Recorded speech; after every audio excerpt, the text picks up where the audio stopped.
Okay, so let me. So-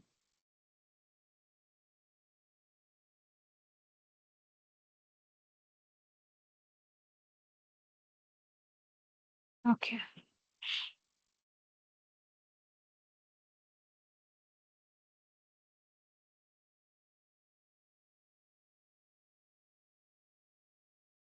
Okay. So, hello everyone. Uh, Welcome to this TA session on statistical mechanics. And I am Sauravi.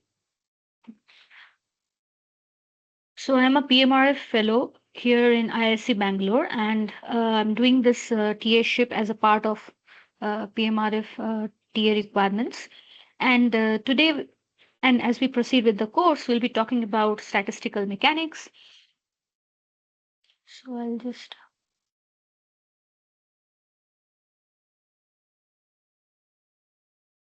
Okay, so hello, Shatish. We are just starting. Now, so just to introduce myself, I'm Sauravi. I'm a PMRA fellow here at IISc Bangalore. And this is a TA course that we're trying to do as a part of my TA requirements. And we'll just get going. Okay. So the basic outline of the course will be as follows. I think you can hear me, right? Just cross check once whether my. Okay. So the basic overview of the course will be following. So we will discuss certain basic concepts, and then we'll spend some time discussing certain problems and solutions. And then if there are any particular doubts, we can discuss that. Okay. Now to start with, see, when we talk about, you know, statistical mechanics, and then we talk about equilibrium, thermodynamics to start with, which is, strongly related to the concept of equilibrium. Now, what do we understand when we say that a system is in a state of equilibrium, right? So, whenever we think about equilibrium, it's basically a state of balance, right? Now, what do you mean by balance? So, there can be different types, right? Like starting from if you have a mechanical system, okay? So, something like this, which you can see here. So, I'll just change to the pointer. So, if you look at here, this is also a state of balance, right? Which says that there are no unbalanced forces, no unbalanced potential torque or anything. So, it's in a state of mechanical equilibrium, right? Then again, you can have systems which are in chemical equilibrium, which means that suppose there's some chemical reaction going on. So you start with some reactant, okay, and then gradually products are formed. And then when you reach a state of equilibrium, that's the state where the concentrations of your reactant and products do not change anymore, right? So it's a state where this concentration is a variable that is defining your system. And then this variable or do I say the state function is not changing as a function of time. So then we say that we have reached a state of chemical equilibrium, right? Similarly, you can also have a condition of thermal equilibrium where if you start with two bodies, one at higher temperature and at a lower temperature, and they are thermally connected to each other, they will equilibrate and reach a situation where both of them have the same temperature. Okay, so that again is a state of balance. Okay, so the temperature has balanced out between the two bodies, right? So this state of balance is what is equilibrium. Now when we talk about, you know, equilibrium, a system can be in mechanical equilibrium, chemical or thermal, or as a whole we can term it as thermodynamic equilibrium, right? Now why are we concentrated or why are we interested in this concept of equilibrium will be clearer as we proceed with our course. But to start with, you know, initially this very concept of thermodynamics came up, right? And thermodynamics is strongly related to, or the thermodynamics that we will be talking about now is strongly related to the concept of equilibrium. Okay, so it's defined for a system which is at equilibrium, right? So we'll see why equilibrium is so important, and we also spend some time discussing how one can, talk about the process of reaching equilibrium, right? So there are two things. One is the transient phase, where if you have some potential, have some state functions, how do they change so that the system gradually tends towards equilibrium? Okay. And then once it reaches an equilibrium, what are the equations that define the system or define how these different properties of the system are linked to each other? So this all of this is something that we will be discussing today. Okay. Now, before we move forward, let us look at this two important picture. Okay. So when you have a system, you can define it on, like, with two very, what do I say? There can be two extreme descriptions, right? So one is a microscopic description, another is a macroscopic description, right? Now, what do we mean by this? So what we mean is, so suppose if you start with a, okay, glass of water, right? So now, what can be the typical macroscopic description of this system, right? How do you define the system? Macroscopically. So by macroscopic, you can understand that we are not looking into individual molecule level information. We are looking at the system as a whole. Okay. So how do we define it? So you can say that the temperature of water is this much. Then you can say that, okay, this is the volume of water that is there in the glass. Okay. And or you can actually work out the numbers and say that these are the number of, n number of water molecules are there in the glass as a whole, right? So when you talk about macroscopic description, there can be variables like temperature, volume, pressure, or number of particles. These are some of the variables that are used to define or give a macroscopic description. But now one can look at the same system, but at the microscopic level. So then you are looking at individual molecules inside, right? So which what it means is, now you're looking at the individual, momentum and position of individual water molecules, right? And this n can be huge, large number of particles, and for each, or large number of molecules, and for each molecule you have a momentum, you have a position, which is again changing as a function of time. And like, that's another description, that's the microscopic description. Right. Now, you can very well understand that microscopic description is too rigorous, right? It's not very easy, or in a way, it's impossible for us to just look at a, glass of water and say this is the distribution of, or position and momentum of individual molecules, right? And it's also not useful, right? What do we get out of it if you have huge 10 to the power 23 some number of, n number of molecules, each with different position and momentum? What do we get out of it? So it's not very interesting as well, right? While the macroscopic detail, like the temperature, or the number of particles, or the volume of water, in a way is more perceivable or more realistic to deal with, right? Now, when we talk about thermodynamics, okay, so thermodynamics is this phenomenological description of properties of macroscopic system in thermal equilibrium, right? So thermodynamics deals with the macroscopic description. So it deals with these macroscopic variables, okay? And then one can have statistical mechanics, which again looks into the microscopic picture, right? Now, where the statistical mechanics comes in is that the statistical mechanics is more of a probabilistic approach. Okay, the exact microscopic picture is not important. What is important is a probabilistic approach to equilibrium macroscopic properties. So it's the statistical mechanics that actually links the microscopic description to the macroscopic variables or observables, right? And this is where we'll gradually proceed towards. We'll see that how one can actually, relate the two as we proceed in the course.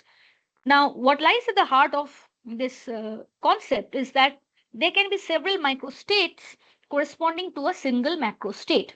Okay, and that gives rise to the probabilistic approach. So you can have, like, huge number of variations in the microstates where each particle or molecules here are having different position and momentum, but all of those microstates can correspond to one single macrostate which is defined by these observables, right?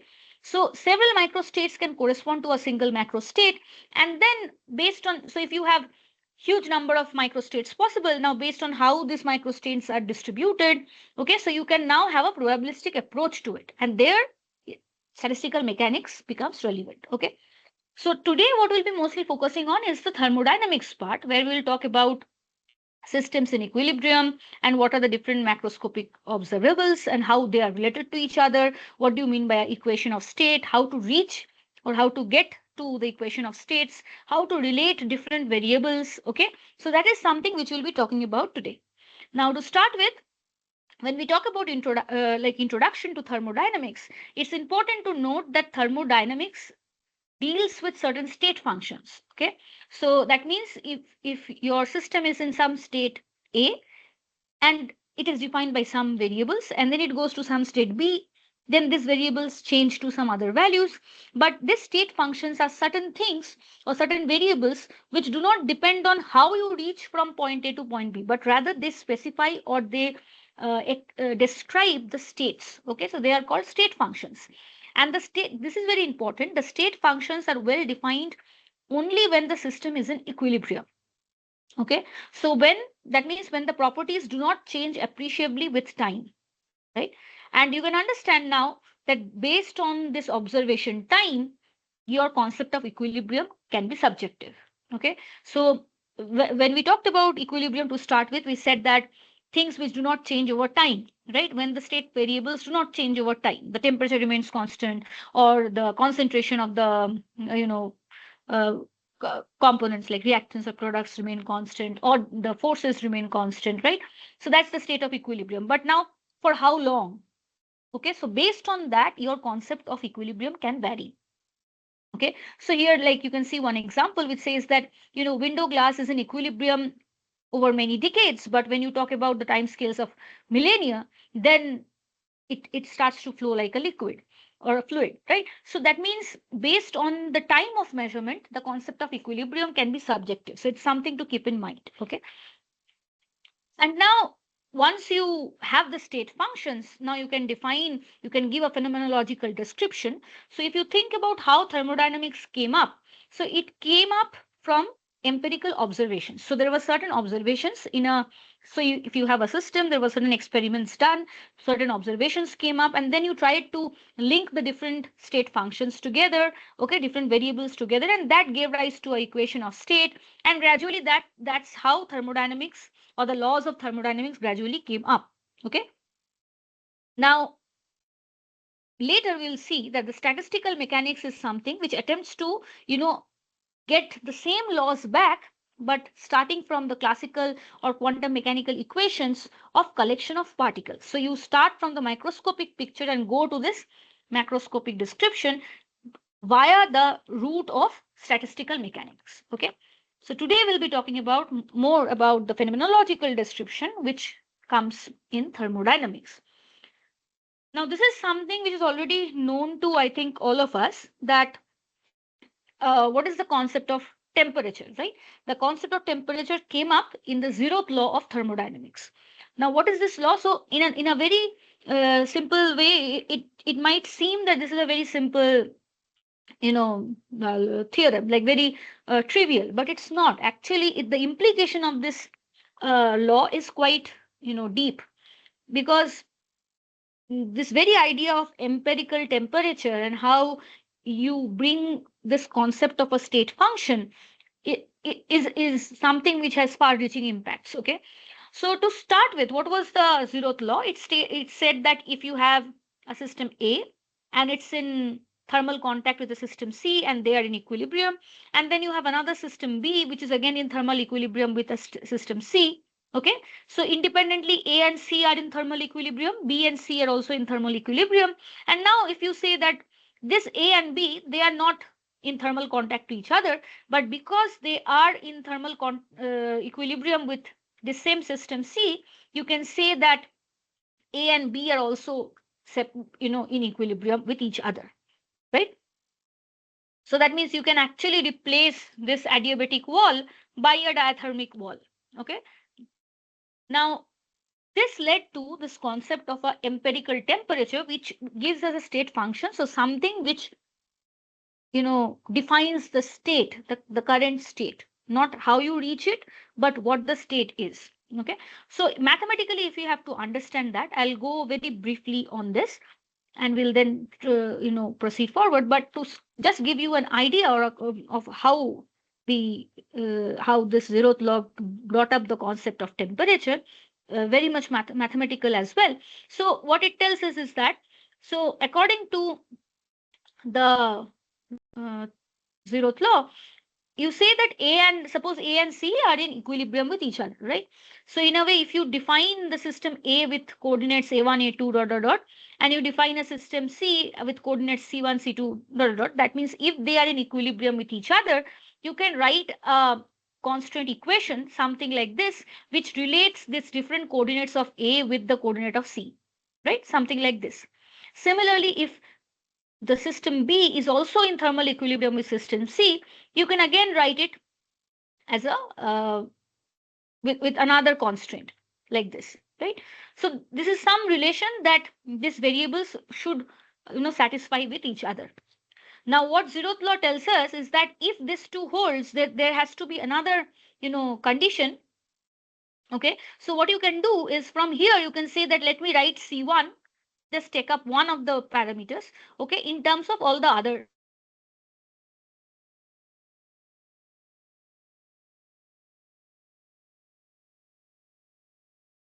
system C. And similarly, you can do the same for from this equation, right? You can again write C1 in terms of the other variables here. Now, if C is separately in equilibrium with A and B, that means that C1, this two equations should be equal to each other, right? So f of AC, this function should be equal to this, right? Now, according to zeroth law, this means that there has to be another constraint which relates the variables of A with the variables of B. So you again have another constraint. So this is coming from the zeroth law. So if zeroth law holds that, and which was empirically proved that it holds, and then so now these two were given. So now you could write this relation which relates the two systems, and then you know that if this two holds, this also holds, right? So now what you can do is you can select any set of parameters, okay, that satisfy the equation 1.5, okay, and then you can substitute that in equation 1.4, okay.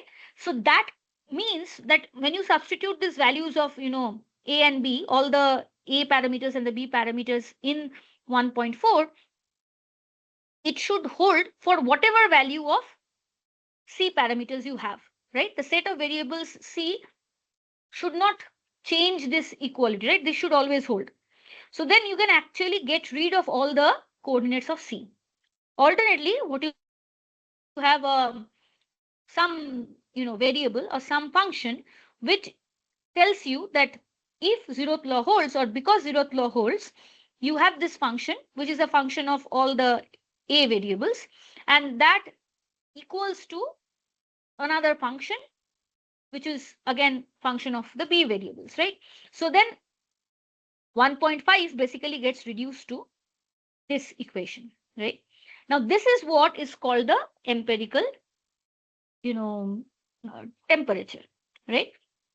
So this function specifies the equation of state, and isotherms of A are described by the condition where you say that this value corresponds to some constant, right? So that's your equilibrium temperature, right? So that's how the concept of equilibrium temperature came up, okay, from the zeroth law. Now, you can see that there is a similarity between temperature and force in mechanical system, or pressure if you have a hydrostatic system. So the pressure of a gas, gas piston. So there is an analogy between temperature and systems, or temperature in thermal equilibrium has an analogy with force or pressure in mechanical equilibrium. Okay, so they can be related to each other with the same concept, right? So this gave rise to the concept of temperature. Now, if we talk about the first law it talks about the conservation of energy. So it says that if you have a system, okay, and you have some heat input, suppose, which is given as dq, then this heat can result in an increase in the internal energy, which is given as dE, and then it can result in some work done, which is given as dW, right? Now, this the work done term can be in general terms written as summation over I, Ji, dxi, where Ji is defined as generalized force and dx is defined as generalized displacement. Now, what do you mean by that? So, based on different systems, your forces and displacements can be defined. So, suppose if you talk about a hydrostatic system, you can talk about, then your generalized force becomes pressure and your displacement is given as the volume. Okay, so it's the pressure, and the pressure results in a change in volume of your system. So displacement, generalized displacement then becomes volume, and generalized force is the pressure. Similarly, if you have a wire and you stretch it, so then you say that the force is given by the tension, and the length, or the length of your wire then becomes the change in the length, that becomes your displacement. Okay, so based on whatever system you are dealing with, your definition of work done can vary. Okay, so in general terms, this is how you can define your work. Okay, and as you can see, so length, area, volume, magnetization, all these displacements, they are, you know extensive quantities because they depend on the system size, while the generalized force terms, they are independent of system size, so they are intensive. Okay, and another important thing to note here is that, this cut over the differential symbol, what does this mean? So this means that this is an inexact differential. What it means? It means that this value depends on the path in which the change happens. Okay, so the work done or the heat input, they are dependent on the path or the process in which the change is happening, while dE, this term here, the internal energy, is not dependent on the path, it just depends on the state.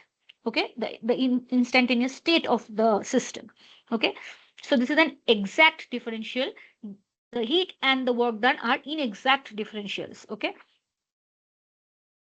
so now this is how you can write the first law, which talks about conservation of energy. Now you can also define different response functions for your system, right? So what is response function? It talks about how a system respond to uh, you know what do I say, to heat input, or to pressure changes or temperature changes. Okay, what is the response? How do you quantify that? So that is quantified by the response functions. So suppose here you have specific heat at constant volume. So it tells that if you have dq amount of heat added to your system, what is the temperature change associated with this heat input, right, at a constant volume? So that's your specific heat at constant volume. Similarly, you can have specific heat at constant pressure, right? You can also define compressibility of a gas. Okay, so how does the volume of your gas change when you change pressure? Okay, so that's your compressibility. Or how does the gas expand if you change your temperature, right? So all this terms like expansivity of the gas. So these are response functions. So when you define a system, okay, experimentally, or if you want some observables to define your system macroscopically, these are some of the observables, right? You can actually measure the pressure that you are applying and the change of volume that is happening, right? You can actually measure the compressibility, the expansivity, or the specific heats. These are certain things which you can actually quantify and measure. Okay, so these are observables which talk about the response that the system has. Okay, now from this first law, what is the new state function that comes up? So from the zeroth law, we got to this idea of temperature, empirical temperature, right? Now from the zeroth law, from the first law, we see, as we just discussed, so heat and work done are inexact differentials, so they depend on the path or on the process.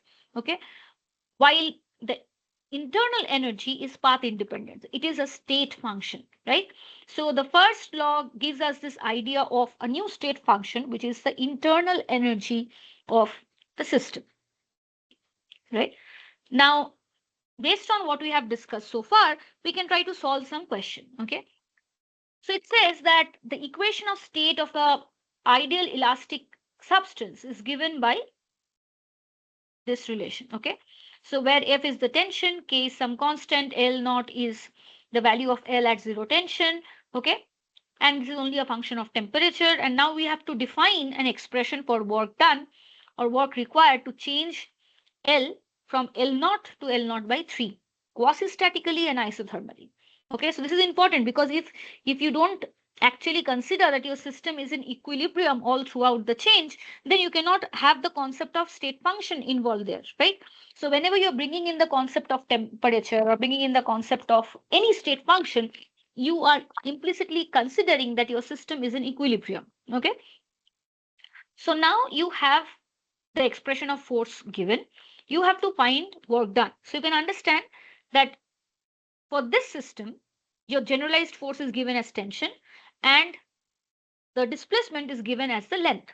Okay, so basically you can define work done by this relation here. Okay, so F dl, and now your length changes from L naught to L naught by 3. Okay, and this is just typical integration. Okay, so if you do that, this is the value that you get. So here the negative sign indicates that the work is done upon the system. Okay, so it's just a sign convention which takes into account whether work is done by the system or on the system. Okay, okay, so now based on different systems, okay, so if you have some hydrostatic system where there's a gas in a piston, in some region with a piston, and then you apply a pressure P, and the volume changes for V0 to some V1 to V2, then you would define work as PdV, right, minus PdV. So similarly, based on different kinds of system, the expression of work will vary. Okay, this is just to give you a test of how to calculate work done in different conditions. Now, this is another question which says that there's 1 mole of gas and it obeys van der Waals equation of state, and it says that if its molar internal energy is given as U equal to some function of T and V, where T is the molar volume, A is some constant, okay, C is another constant, we have to calculate heat capacities CV and CP. Okay, so how do we find it, right? So here you have to be careful about, first is what is the definition of, right? So what is the definition of specific heat? We know that specific heat is, so if you have dq amount of heat added to the system, if the temperature changes dt at constant volume, then dq dt at constant volume is what? Is CV, right? Again, dq dt at constant pressure will be Cp, right? And many a times, this comes very handy in our brain that, Cp minus Cv equal to R or something like that. But you have to be careful. That's for an ideal gas. Okay. So based on what system you're talking about, the relation between Cp, Cv or different response functions and all of that can vary. So be careful about it. Okay. So now here what you have to find, we have to find Cp and Cv. You know U. U is your internal energy, right? So CV is quite straightforward, right? CV is nothing but, so when CV means at constant volume, so you can actually get rid of the PdV term. So what? So dq dt is nothing but du dt, right? And then you can find, so what is du dt? It's nothing but C, right? If you just look at this expression, you can get the CV. Okay, but in order to find Cp, okay, you have to make use of the van der Waals equation of state, which relates temperature, volume, pressure with each other. Okay. So what I mean is, so CV is du dt at constant volume, which is nothing but C, which comes by just by differentiating this relation, right? But now how do you find Cp? So Cp is dq dt at constant pressure. Now you can write dq as du plus pdv, right? So this is how it would look like. Now here what you can actually do is basically you can, rewrite this term as just break this up. So du dt at constant pressure can be written as du dt at constant volume into du dv at constant temperature, right? So basically you can use this relation, the basic identities of partial derivatives to actually rewrite this. Okay, now when you rewrite this, you find this relations between you know del u del v at constant temperature, del u del t at constant volume, which again can be replaced by c. Okay, now how do you get to this term? Okay, so this is interesting, right? How do you define this? So this basically comes from the van der Waals equation. So what you can do is, you know this is your van der Waals equation. So from here you can write del v del t at constant pressure. Okay, and then just rewrite it in terms of like directly using this equation, right? And then you can put it back here, like del v del t at constant pressure. You can just use that here, right? So once you put that value, now you have an expression which relates cp with cv. Okay, so and so if cv is c, cp is given by this relation here. So based on what equation of state you are talking about, you have to uh, you know be careful in using those equations. So the two things to important here for this kind of question: one is to get used to the use of partial derivatives. Okay, like rewriting the same. So you can always write, see, suppose here, so you can always write du dt at constant pressure as du dt at constant volume into dv dt at constant pressure. So all this, I'm not telling it right, I think. So this term comes in here while you multiply this with here. So du dv at constant temperature into dv dt at constant pressure is nothing but du dt at constant pressure. This is the first term, right?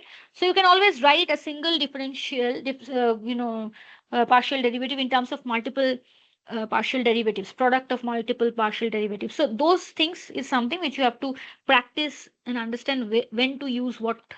Okay, that comes from practice. So that's how you can actually solve this kind of questions. Okay, so now if I move ahead and talk about the concept of second law, which gives us a concept of entropy, and about this very idea of direction of time. Why do I say that? Is, so if you now look at these two pictures, and if I ask you that there is some region, and there are two kinds of gases which are defined by this blue and red dots, and you're asked that out of this, can you say which one came first? Okay, so did we actually start with this and went to this, or did we start with this and then went back to this? Which came first in time, right? Can we comment on that? Can we talk about direction of time just by looking at this picture, right? So many of us will just be telling that this is this directly comes from the fact that you know if you have a gas room where there are two gases, you know they will not just separate out by itself, right? Rather, if we start with two gases at two different corners, over time they will mix, right? So you can, from your intuition, you'll always say that this was the initial state and this is how it ended up. So this came first and then this came, right? Just by looking at it. But now, if we want to find a variable which can quantify this, okay, some variable which will quantify this change and tell us that okay, so if this variable changes in this way, we will be able to say which state came earlier in time, or what is the normal progression of time. Okay, how does things normally progress as it you know in nature? If it is gradually proceeding towards equilibrium, it will try to equilibrate. What will be the variable that will talk about how this process of equilibration is happening, right? So all this idea, what is the state that can be used to quantify this, right? So there came this concept of second law. So what does the second law tells? So second law can have multiple statements, but they hint at the same concept, So one of the statement is the Kelvin statement, which says that, so if you have a heat engine, okay, and you put in some heat and you want to get some work out of it, it tells us that there is no such process which completely converts heat to work. Okay, some of the heat is given back to a sink. There's no engine or no possible process which converts heat completely into work. So in a way, you cannot have 100% efficiency, right? And there's another statement which talks about flow of heat, which says that if you have a cold body, and if you want to take some heat out of the cold body and transfer it to a hot body, okay, you cannot do it. No, so it will not naturally happen. Okay, you have to apply some work, okay, externally. You have to put in some work for actually taking heat out of a colder body and transferring it to a hotter body. Some problem with the network.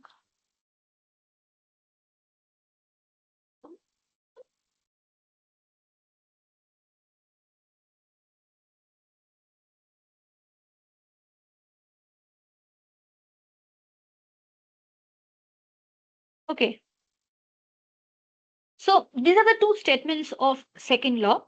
Okay, and from here, what do we get? So it tells us that there's no perpetual motion machine of second kind, okay, which there's nothing like no engine or no process with 100% efficiency.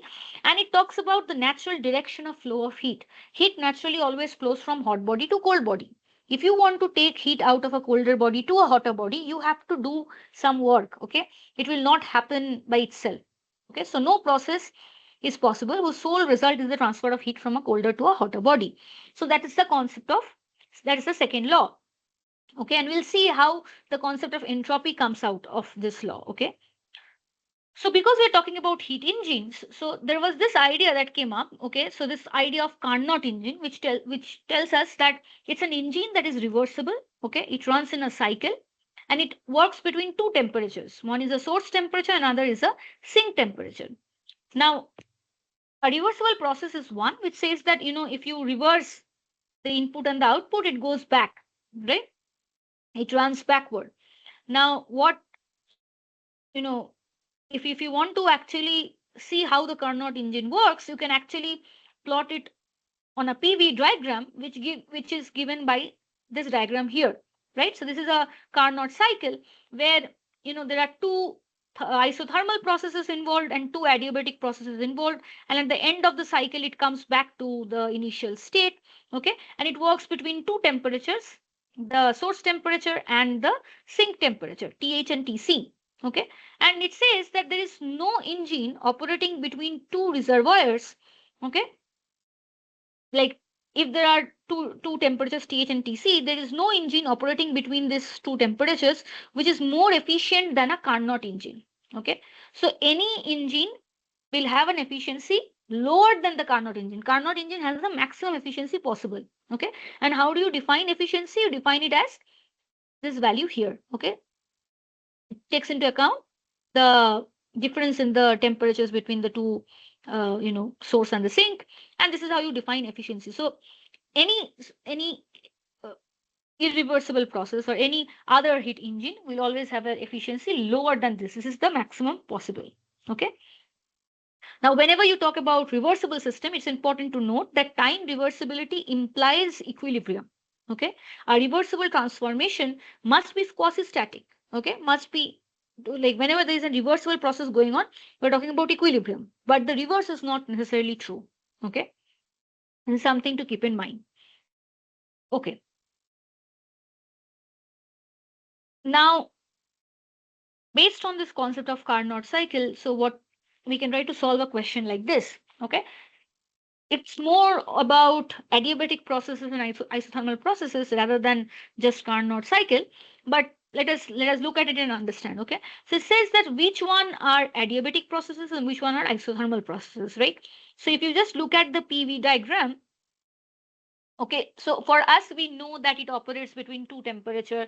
So if heat is, there's a heat influx here, there's a heat outgoing from this point. So basically, if these are the two different temperatures, this has to be the source temperature, this has to be the sink temperature. So that means these are isothermal processes. And so this lines are isothermal processes. So this must be adiabatic processes. This is something which we know out of our knowledge of Carnot engine, right? But just by looking at it, okay, can we tell which one is an adiabatic process, which one is an isothermal process? Okay. So very mathematically, can we tell that? So what comes handy here is the fact that we have to be careful about the equations that define an adiabatic process and an isothermal process, right? So for an isothermal process, PV is equal to constant, right? While for an adiabatic process, we have that PV to the power gamma is equal to constant. So now, if we actually look at, try to find dP/dV, which gives us a slope of this, curves, right? So this tells us that adiabatic paths are always steeper because you have this gamma here. It's always steeper than isothermal paths, right? So this is something to keep in mind, which can come very handy when we talk about, you know, different processes. This is a process which you already know, Carnot cycle, but you can have a random process, and if you have to talk about which one looks like which one is isothermal, which one is adiabatic, okay, and there you can actually make use of the fact that adiabatic processes always have steeper slopes in the PV diagram, right? Because of this relation. Okay. Now let us look at a question which says that how does a Carnot cycle look like in the PV diagram, right? We just discussed. Now, can we actually, so this is how it looks like, right? In a PV diagram. Now, can we make a TS diagram or a TP diagram or a TV diagram or a UV diagram, right? How do we go from this diagram to all these different diagrams? Why this exercise is important is because this helps us to visualize and understand how the different variables are related to each other, okay, and actually interchange between one variable and other, right? So this is an interesting exercise, I would think. So now second. Yeah, so now what we can do basically is that, see, we know that this is an isothermal process. This is a isothermal process, while these two are adiabatic processes, right? So if you first have to work with the TS diagram, right? So you have T along y-axis, S along uh, x-axis. So we know that along the isotherm, temperature will be constant. Along the adiabatic process, the entropy will be constant, and vice versa, right? So that means this is how your TS diagram will look like, right? Very straightforward, all straight lines. So this is isothermal process, then it's an adiabatic process, then again isothermal process, which is a cooling process because the temperature is, uh, I mean, this is working at a lower temperature. This is working at a higher temperature, okay? And entropy is decreasing as we go in this region. And then we have again another adiabatic process, right? So this is adiabatic cooling, this is adiabatic heating, right? So this is how you can have a TS diagram for the same Carnot cycle, right? Now, how do we do a TP diagram? So you can understand T will have a similar form, right? So these two lines will remain the same, right? But what is expected to change is this, right? Because now in the x-axis you have pressure. So you can see from here, see, there are different ways of doing it. You can also, work out very mathematically, look at, Maxwell's equations, try to express individual terms and do all of that for every other system. Like you can always use those relations. But for a very simple question like this, you can actually make use of simple reasoning, right? So here you can see that in this process, volume is increasing, right? You can see volume is increasing between this point and this point. So if volume is increasing, you can understand that pressure will have a decreasing nature, right? So that means this tells us that your TP diagram should look something like this. Okay, so here the pressure drops again here the pressure increases, which is again associated with lowering of your volume, right? So this is how you can actually write it as a TP diagram. Now, if you have to do a TV diagram, that's quite straightforward. So you already know how things look like in the y-axis when you have temperature there, right? And you also know how it looks like when you have like volume in the x-axis. So it will be similar as like these points will be similar, while the isothermal processes will all be straight lines, right? Because temperature is constant there. So you would get something like this, right? Now you can also have questions like how do you find UV diagram? Now here you have to use the concept. So what is the internal energy related to? The internal energy is related to the temperature of a system, right? In a way, temperature is a average concept, right? You do not have like there's no meaning of temperature of a single molecule, right? Temperature is an average concept. It talks about the average kinetic energy or the average internal energies. They are all related to each other, right? Proportional basically. So that means the if this is the TV diagram, the UV diagram will be similar. Obviously the I mean this value the what do I say, the absolute value will be different, but they'll have a similar plot, right? So this is how the UV diagram will look like. So that's how, if you are asked to, go from one type of diagram to other, you can use these ideas. Okay. Okay. Now we said that the second law talks about the concept of entropy or the direction of time, right? So that means this is the new state function that comes out of the second law, which is entropy. Now you can understand state function means it does not depend on the path in which it goes from one state to another. It just depends on the state. Okay. So how do we define that? Okay. How does the definition of entropy come up? Okay. So there we have this well-known theorem called the Clausius theorem. Okay, which says that for any cyclic transformation, okay, so you do not, it does not have to be reversible or irreversible. For any cyclic transformation, what is the relation it should satisfy? So if there is a dq is the heat increment supplied to the system at some temperature T, then the closed integral of like dq by T should always be less than equal to 0 for a cyclic transformation, right? Now, what do we get out of it? Now, if you consider a reversible process, so let's look at the consequences of Clausius theorem. So if you take a reversible cycle, okay, so reversible means that if you reverse the direction, reverse the heat input, okay, you go back to the initial state, right? It runs backwards, right? So what it means is that if you go from, once you go point A to point B and then back from B to A, okay, and if you run the other way around, like initially if you had a heat in like if you had a heat increment of dq, now if you have a decrement of the same amount, so basically if your dq changes to minus dq, right, the system runs back to the same state, right? That's a reversible cycle. So this tells us that now if you look at this value, it says that it has to be less than or equal to 0, right? Now for a reversible system, this will hold, right? So now your value dq by T cannot be, non-negative and non-positive at the same time. So what it has to be is basically 0, right?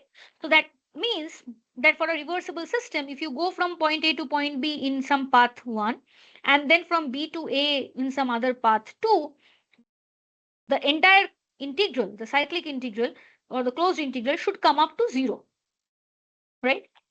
So this again tells you that, again you can rewrite this term and tell that now this means whether you go from point A to point B in whatever path, the path does not matter. So that's how the state function, the fact that it does not depend on the path, that comes in here, right?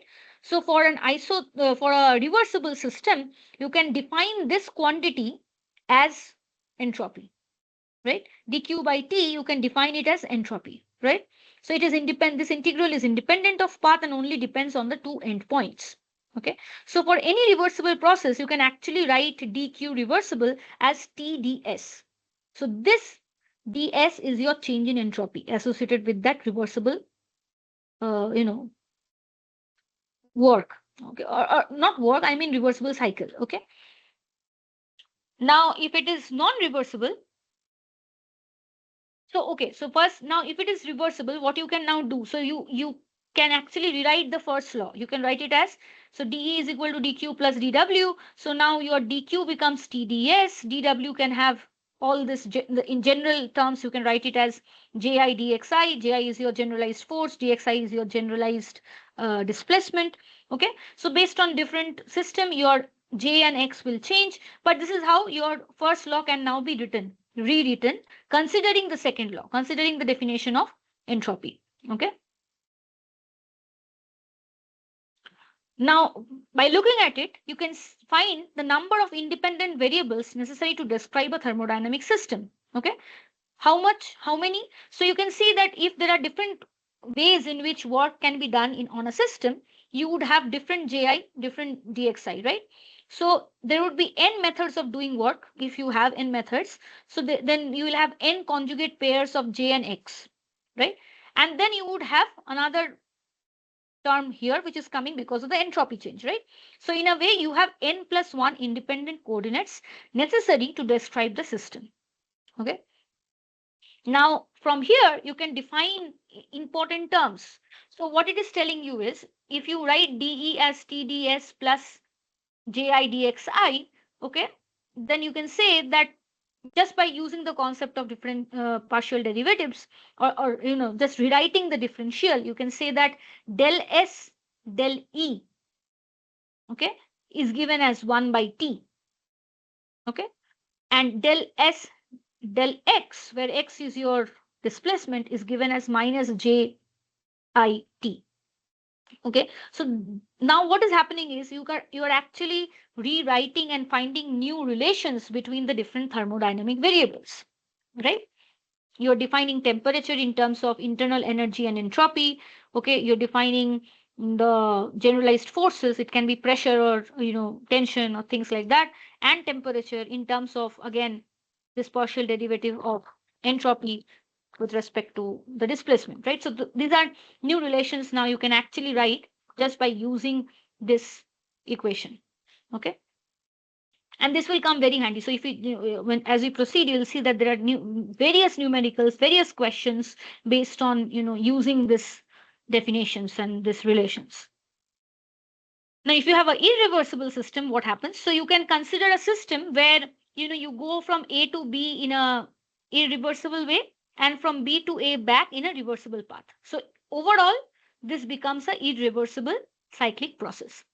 Now, from Clausius' theorem, we know that this the closed integral over the entire path, the cyclic integral should follow the relation of less than equal to 0, right? So now you can take this reversible term on the right hand side, and this is what you get. Now, what is this telling you? This is telling you that ds, which is the change associated with the reversible system, okay, that is always greater than equal to dq by t.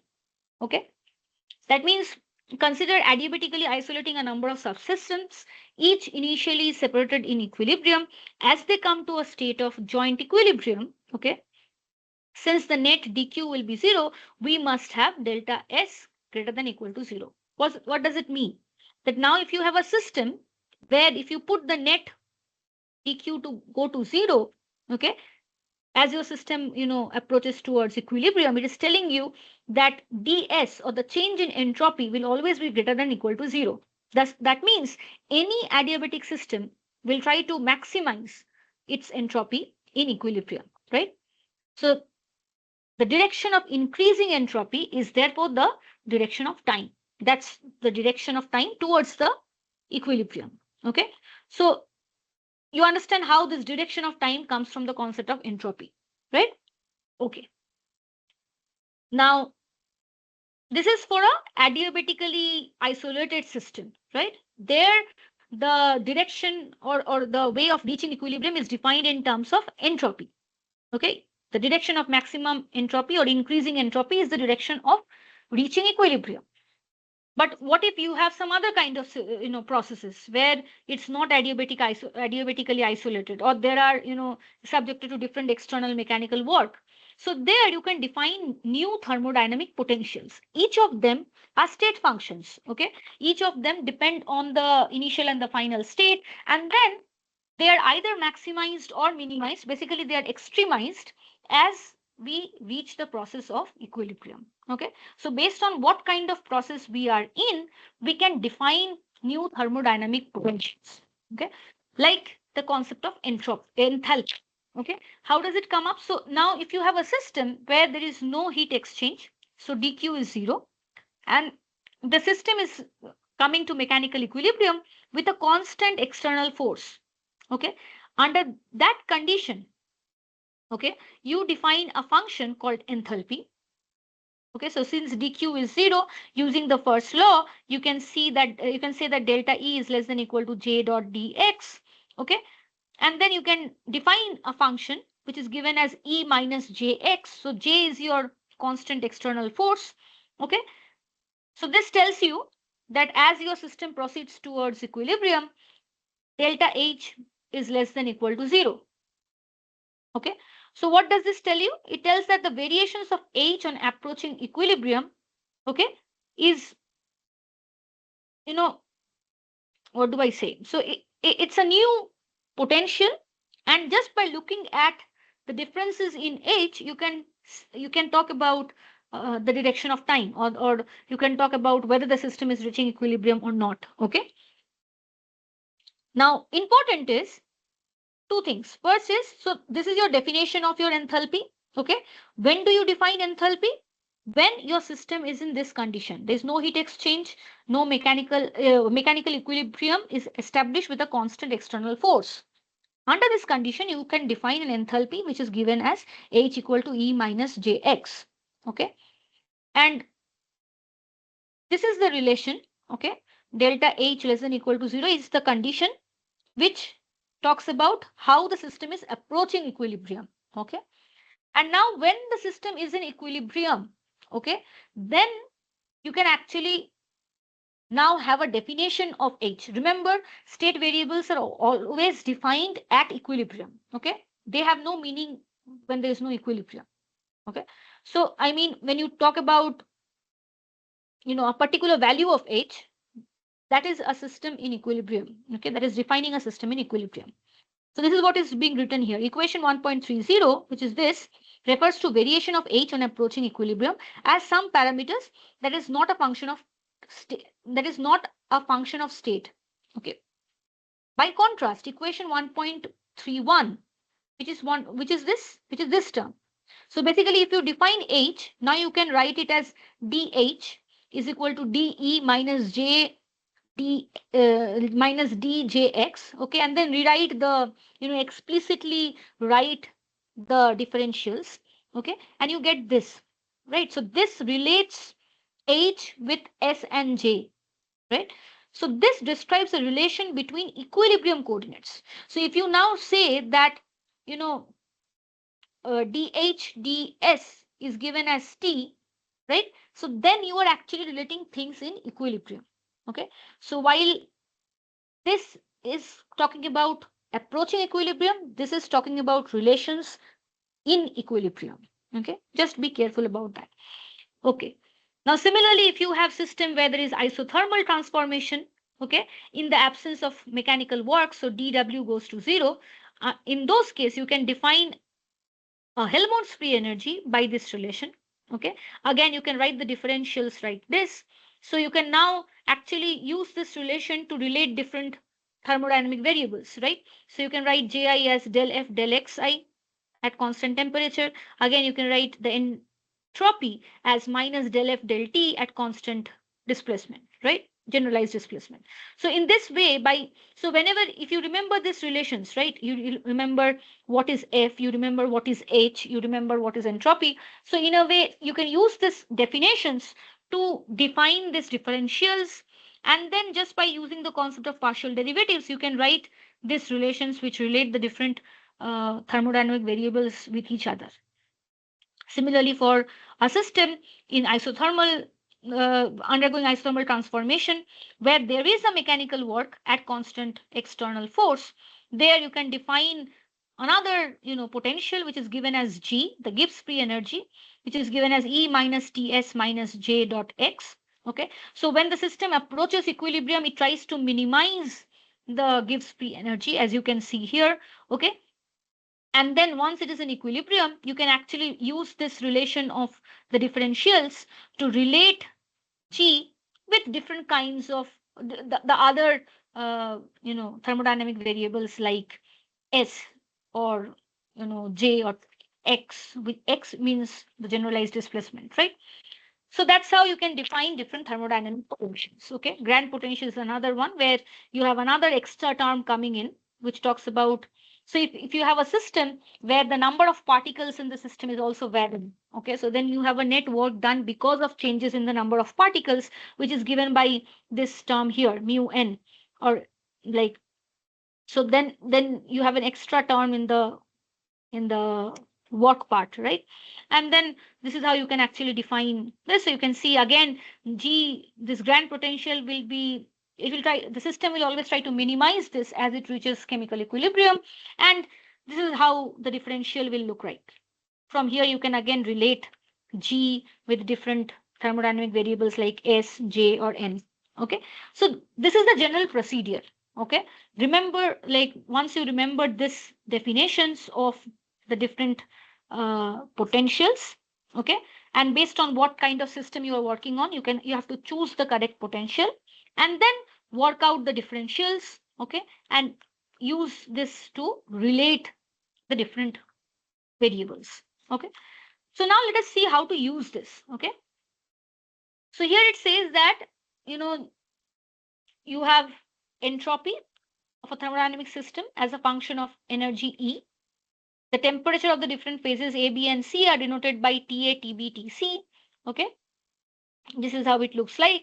Now it said that, can you comment on the temperature for the different phases? Okay, TA, TB, TC. How are they related to each other? So how will we answer this question? So here you have to see, you have from this plot, what do you have? You have how in each of the phases, how does S change with E? You know that, right? And as far as what we have just discussed, we know that ds dE can be related to temperature, right? From the slope. Now, once we know that, that means this slope will give us an information about the about the temperature associated with these phases, right? So ds dE is given as 1 by T. How do we get to this point? This is something we have just discussed, right? So here when we discuss this term, so you write dE as TdS plus JdX, right? So now you can write dE as, so from here, if you have to write something like, so using the idea of partial derivative, you can write dE as del E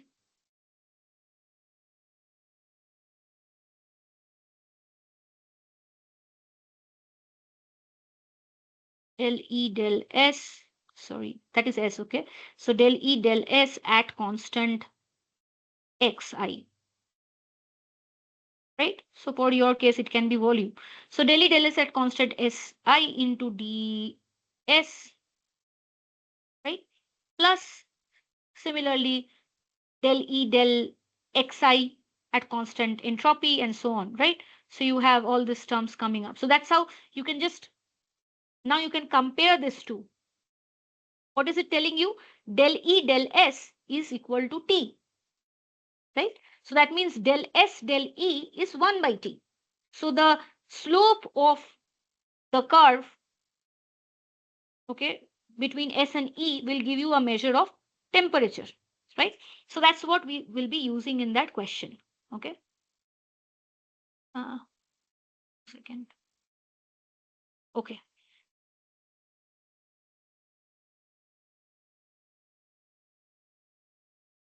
Clear?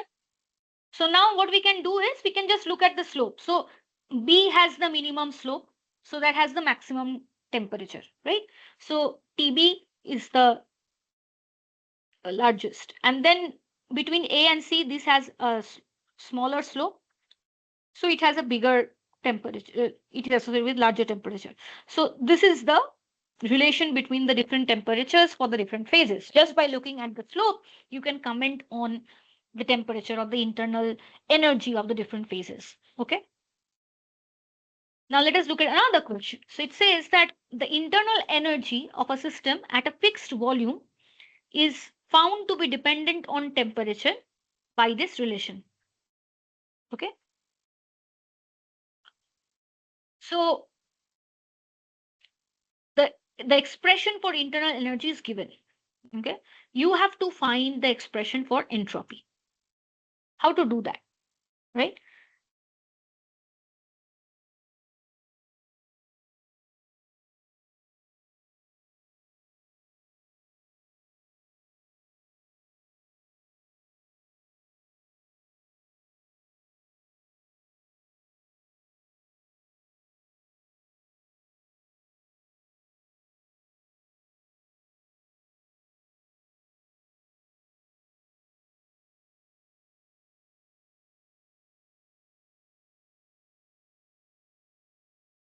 So you know the expression of internal energy, which is given, and it's given in terms of temperature. You have to find entropy. So what did we just discuss? We discussed a relation between S, E, and T, right? Which was given as ds dE is 1 by T, right? So what you can then do is you can write ds as dE by T, right? So ds is equal to dE by T. Now, what is dE? So if you know E, you can write dE, right? You can write a differential and then divide by T. So that is your expression of ds. Now, once you integrate, you would get S, right? So that's the process of doing this question. So you know E, you have to find dE. Once you find dE, divide by T, that is your ds. And then you have to integrate, right? So that's how this question has to be done. Basically, from first law of thermodynamics, TdS equal to dE plus PdV. So dE is TdS minus PdV. Now here it's in fixed volume. You can consider dV to go to 0. Okay. So dE is equal to TdS. So ds is 1 by T dE. This is your E. So dE is, do a derivative, right? Like do dE dt. Okay. So this is how it will be, right? Now divide by T. So this is your expression of ds, and now you have to integrate. Clear? So that's how one can find an expression for entropy when you know the internal energy, right? As a function of temperature. Okay.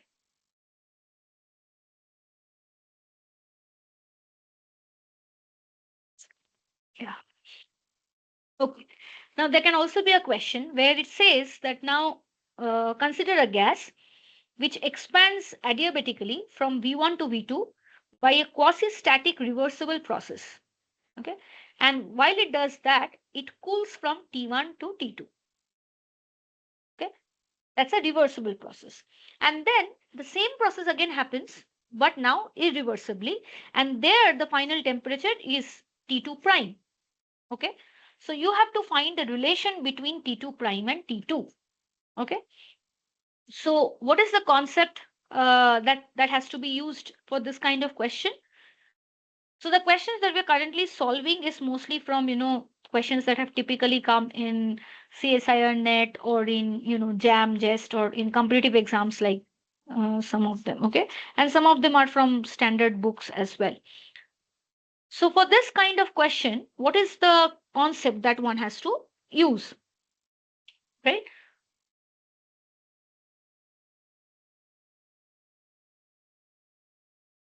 So here, what we have to use is basically the difference between reversible process and irreversible process.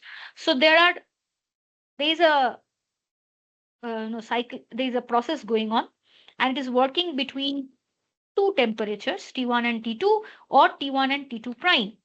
One is a reversible process, another is a irreversible process, right? So how can you relate the two? So one thing is known to us. Sorry, once.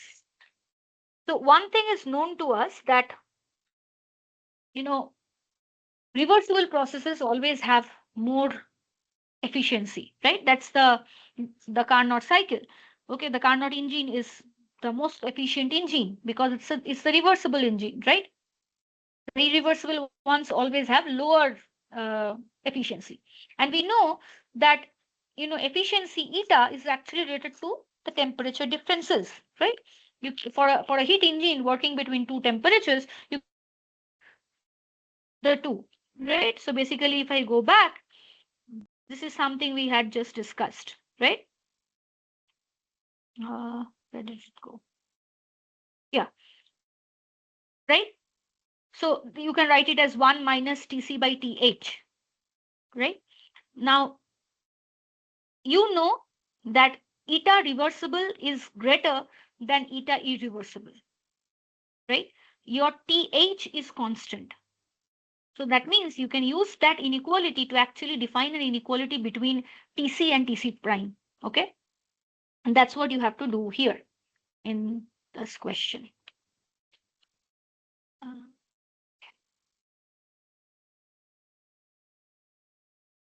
right. So efficiency of reversible process is maximum. So what you do is you can write eta prime as 1 minus T2 prime by T1 and eta as 1 minus T2 by T1. Now eta prime is less than eta. Okay. So 1 minus T2 prime by T1 is less than 1 minus T2 by T, which tells us that T2 prime should be greater than T2. Here. So that's how the idea of, uh, Carnot cycle comes up. So what is it telling you? That, the reversible process has largest efficiency. So if you are actually, expanding a gas and you are expecting the temperature to, like expanding a gas adiabatically, and you are expecting the temperature to fall, okay, if it is a reversible process, the drop in temperature will be more than a irreversible case, right?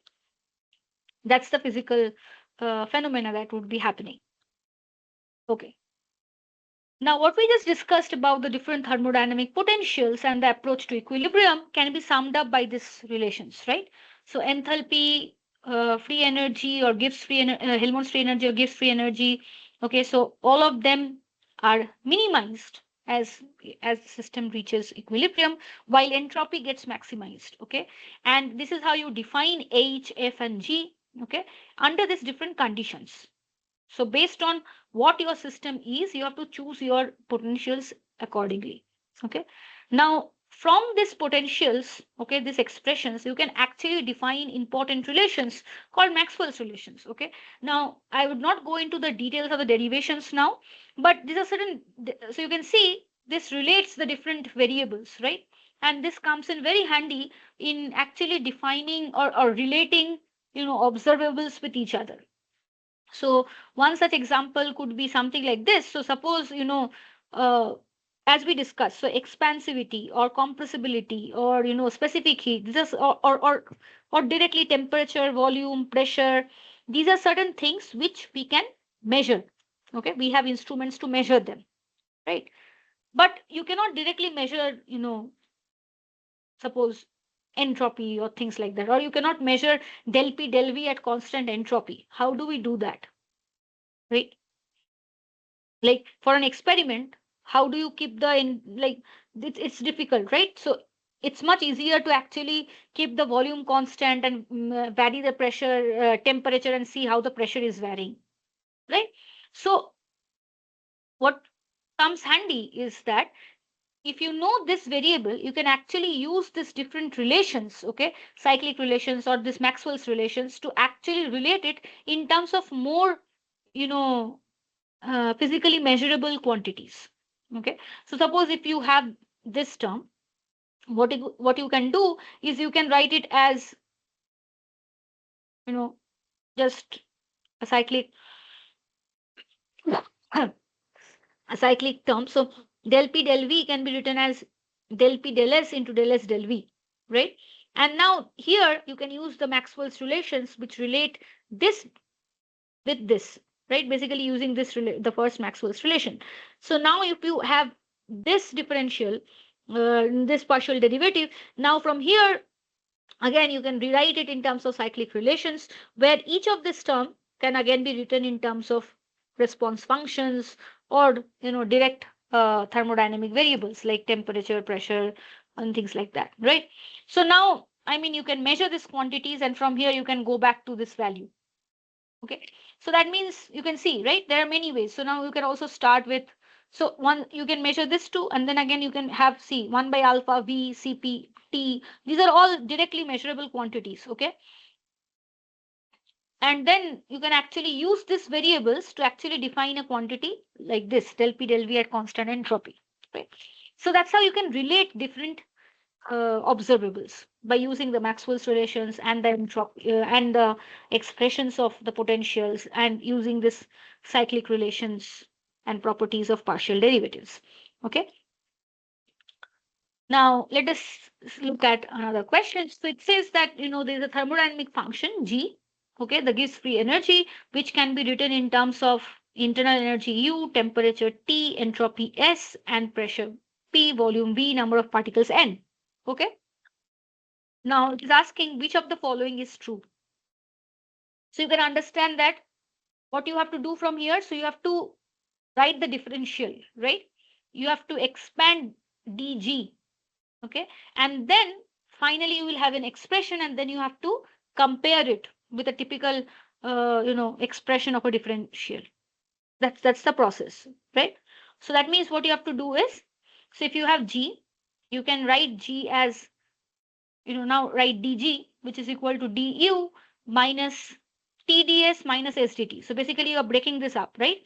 Ts, so d of ts is tds plus sdt, and you have a minus, so now minus tds minus sdt. Similarly, pv becomes dp pdv and vdp, right? Again, you can write du by using the first law as TDS minus PdV, right? So now you will see that this term and this term will get cancelled. Again, TDS and TDS gets cancelled.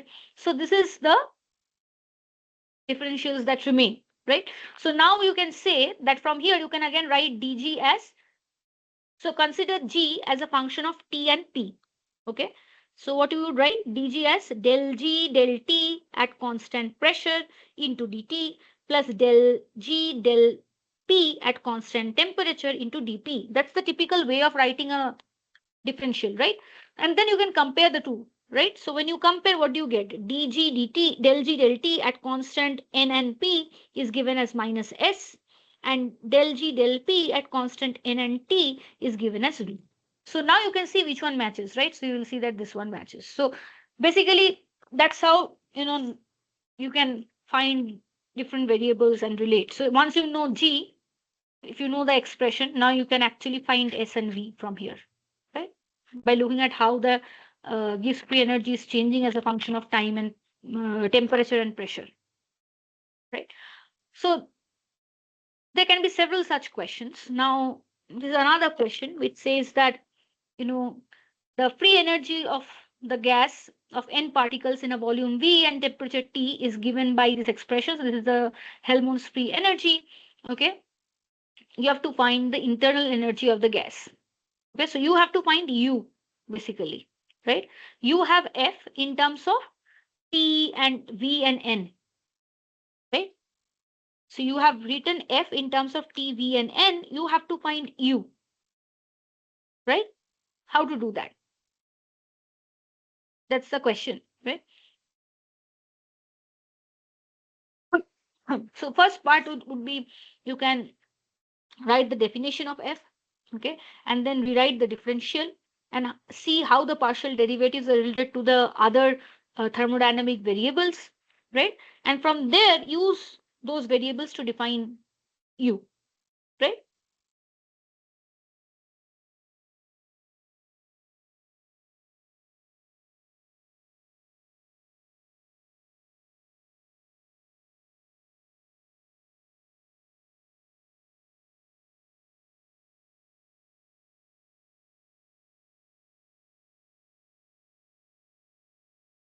Okay. So how do we do it? So basically, this is your F. Now, what is F definition? F is equal to U minus TS, right? You want to find U. So U is equal to F plus TS. Now, F is already given, right? T is already there. You have to find S in terms of the other variables. That's the first thing you have to do, right? So now what you can do is you can write the differential. This is how it looks like. So that means you can write, del F del T at constant volume as minus of S, right? So this now gives you an expression for entropy. So you can put this expression of entropy in this definition. You know the expression of F. The F expression already has temperature in it. Replace the expression of entropy here, and you would get an expression for U, right? So U is equal to F minus T del F del T at constant volume. So now you know all of it, right? You know F as a function of T, so you can do a derivative at constant volume, right? You can replace it here, multiply by T, subtract it from F, that gives you U, right? So this is your F, okay, where you have just simplified the term considering some constant C, okay? And now you find del F del T at constant volume. This is how it looks like. You multiply it with T, okay? So this is what you get, and then you subtract it from F, which is your known expression of F, which you already have, right? Clear? So when you subtract, what do you get? You get this term. So that's your answer, right? So basically, what are you using? You are using the definitions of the different potentials.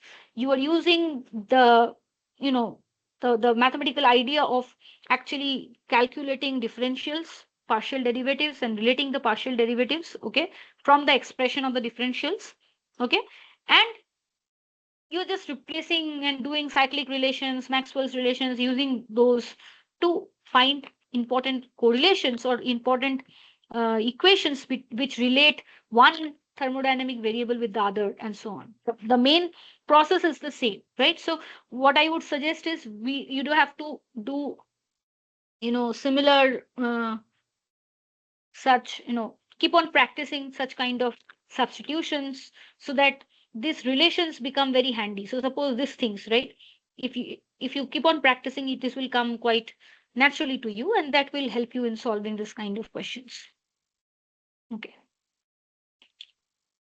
And so another question which says that for a particular thermodynamic system, the entropy S is related to the internal energy U and the volume V by this relation. So you know the relation of S in terms of U and V, right? You have to find Gibbs potential, right? So now what all are provided? So you know the expression of S in terms of U and V, right? So that means you have to find an expression for T here. You have to find an expression for P. If you have an expression for T and P, you can put it in the expression here and find G, right? S, U, and V. Those relations are already there, right? So now the question boils down to we have to express T and P in terms of S, U, and V, right? How to do that, right? So we have to make use of how the partial derivatives of ds, du, and dv are related to each other, and how do we get T and P out of it, right? So one thing is already known to us. We know that del S uh, del S del E or del S del U. E in the last case was just internal energy, which is same as U here, right? So del S del U is 1 by T. That is something we have solved in the last 2, 3 questions, right? So that means you can do a derivative of S with respect to U and from there find the temperature, right? Now, similarly, you can, so basically what you can do is you can first try to write the differential of entropy, right? So there you'll also get another term as P by T, okay, which will relate del S del V at constant entropy. So you can again do a derivative of S with respect to V, okay, and find the relation of P by T. And then you have to again substitute the expression of T, which you have initially found, to find an expression for P. Okay, so that's how you can actually find T and P. Okay, and once you have that, you can put it in the expression of G to actually find the potential. right? So how to do that? So basically, del S del U is 1 by T. Okay, so that means 1 by T is given by, just do a derivative, okay? Partial derivative with respect to U. So this will give you an expression for T. Again, del U del V, okay, is given as minus P, right? So what you can do is you can write U in terms of S and V, right? So this is what has been done here. So you rewrite U in terms of S and V, and del U, and then you find del U del V at constant entropy, right? So this is how it would look like. So this is an expression for P. So now you have T and P in terms of S, U, and V. You have to find G. What you have to do, you have to just replace T and P here. Okay, that is what is being done. U minus, this is your expression for uh, this is your expression for T. This is your expression for S, which is already known, this term here. And then you have again expression for P and V. Okay. So you would see that now just simplify those terms and you would get that the net G turns out to be 0. Okay. So for this kind of questions, you always have to look at what are the different variables, okay, what are common and what you have to find out, like what are the variables that you have to find out and in terms of what. Like for here, you know that a relation between S, U and V, and you have to find this, so you have to find T and P in terms of S, U and V. Okay, so that's the decision that you have to make when you are solving this question, and then you have to use the well-known process of using the expression definition of the potentials and the partial derivatives as usual, like as we have been doing. Okay, but this decision is what is important, what you have to pick from the question. Okay,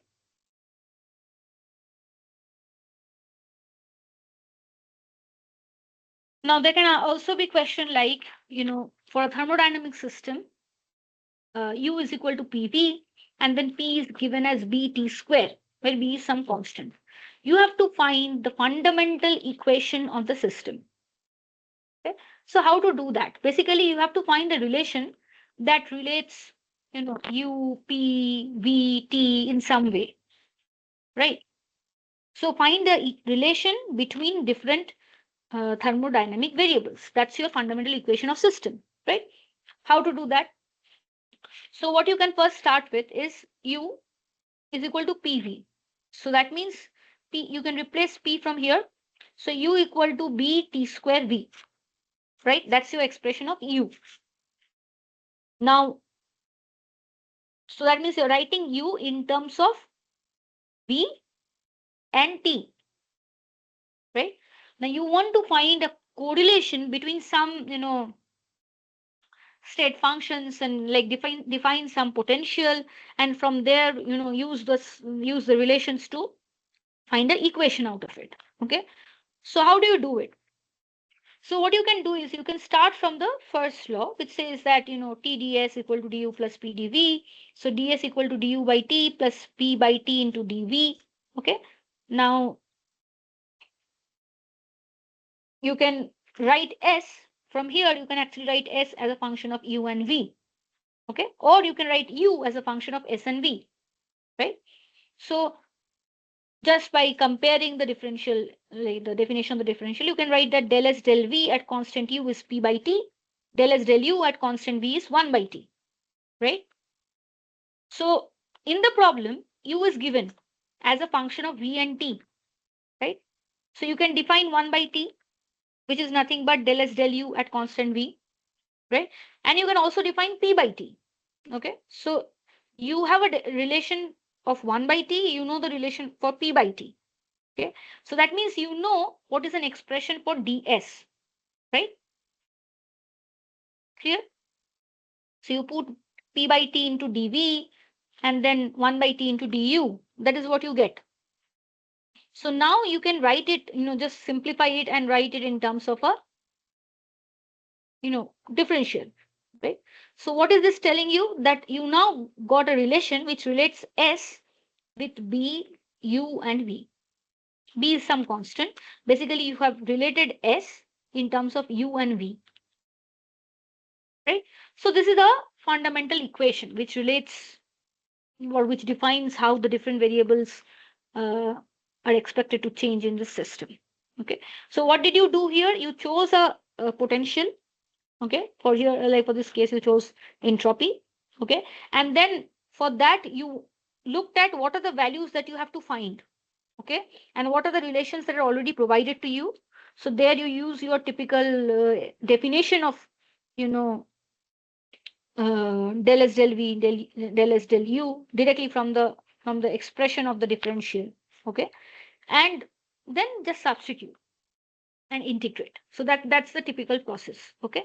So that's how you can actually now, define equation of state for different processes. Okay. Which relates the different thermodynamic variables with each other. Right. So these are some of the typical questions that one can solve. Okay.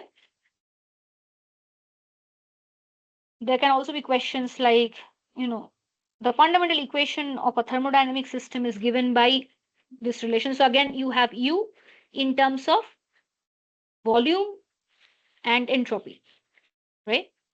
The initial temperature and pressure is given as T naught and P naught. The system undergoes an isoentropic change so that the pressure is halved. So isoentropic means your entropy do not change. So ds is 0 and the pressure is half. Okay. You have to find the final temperature. So that means you have to find a relation between T and P for this temperature while the entropy remains constant. So basically, you have a system which is undergoing a process where ds is 0 for the process, and you know the initial temperature and pressure, you know the final pressure, you want to find the final temperature. So you know you have to find the relation between T and P. Okay.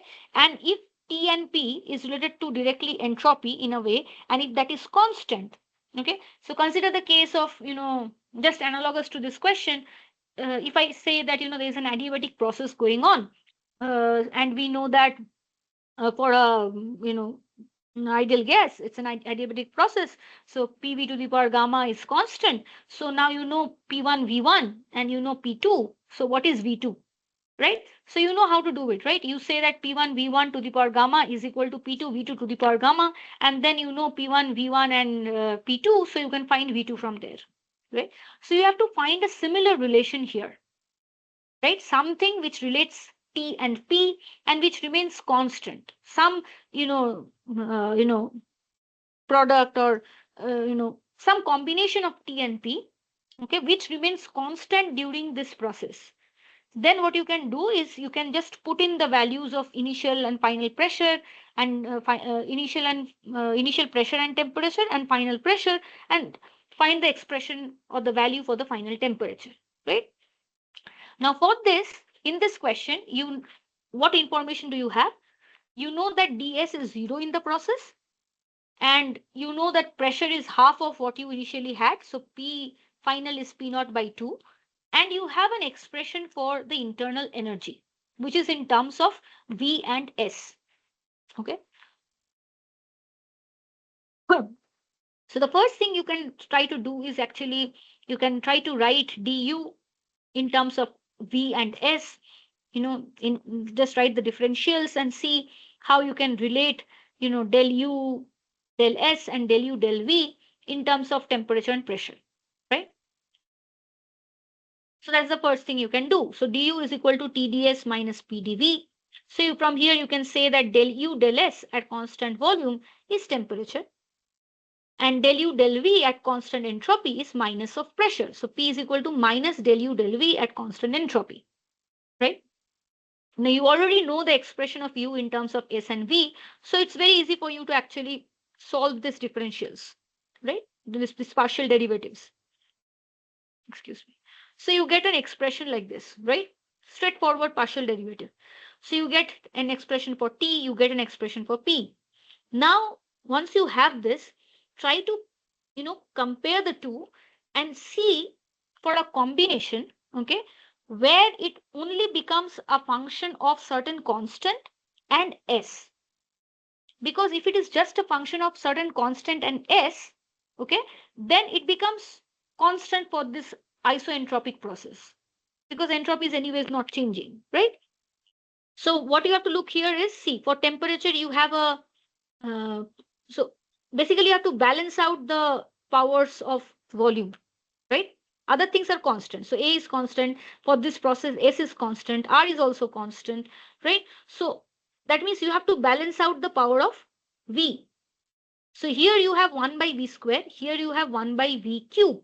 Okay, so what you can, that means, do is you can do a ratio, like you can take a cube of this.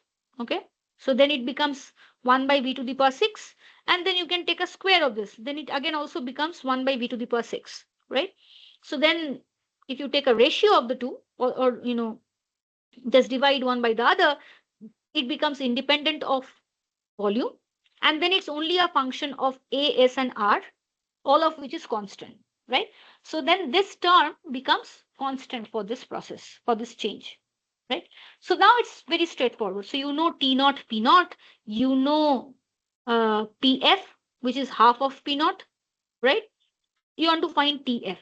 Okay, so directly just, compare this ratio, and from here try to find the final temperature.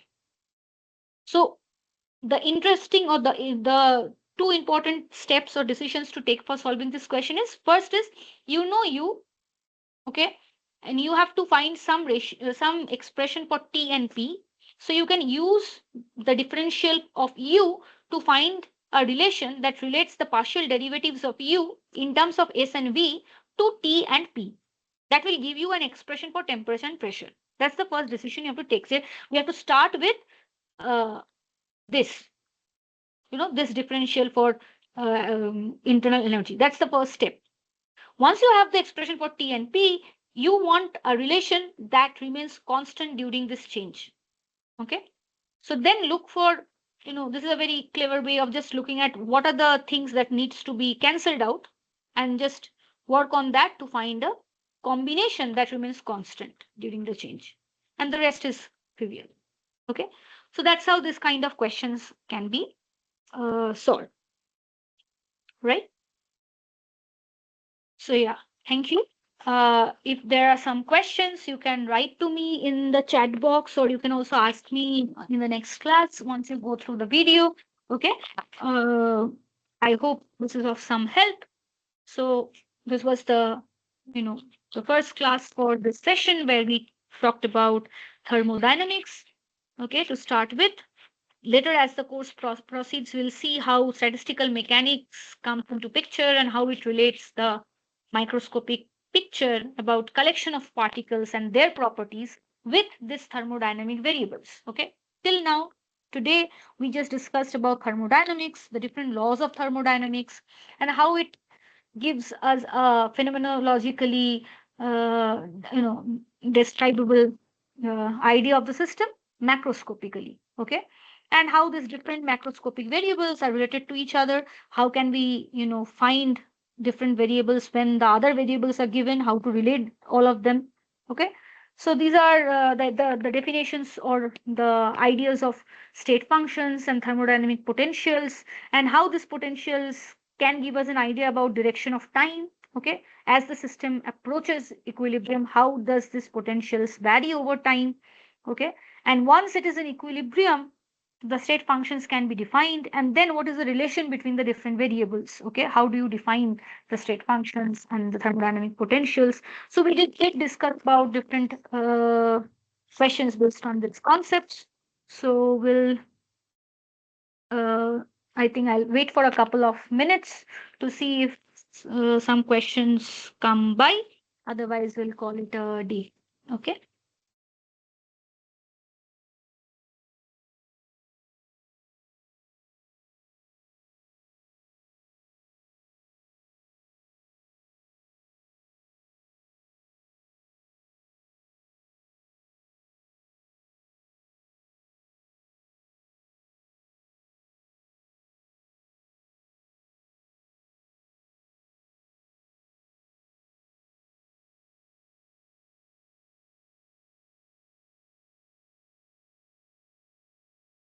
Just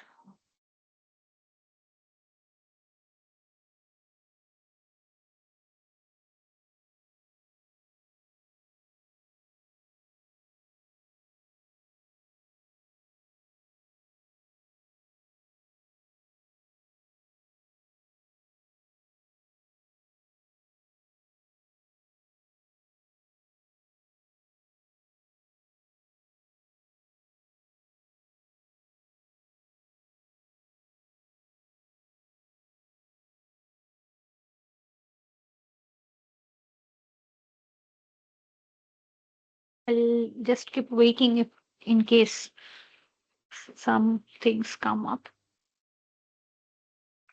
because we have some time. So I'll just wait for some. Then we can end the session. If there are other questions of using these concepts or some interesting questions that you would like to discuss, you can uh, drop a text in the chat box or also ask in the next class. We'll go through it or something. Okay.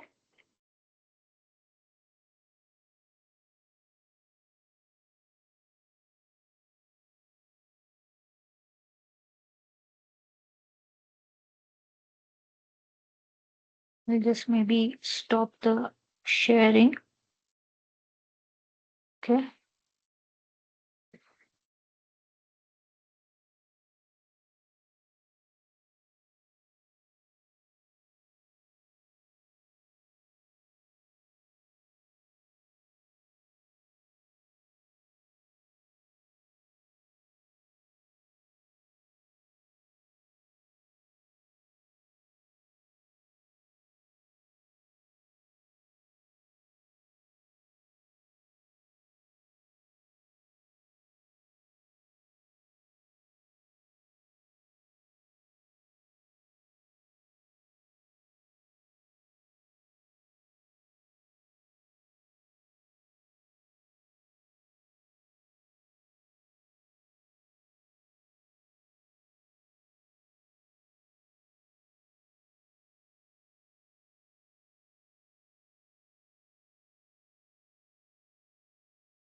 Okay. So I think we can call it a day. Uh, if any questions come up, we can discuss in the next class. Okay. So yeah. Thank you.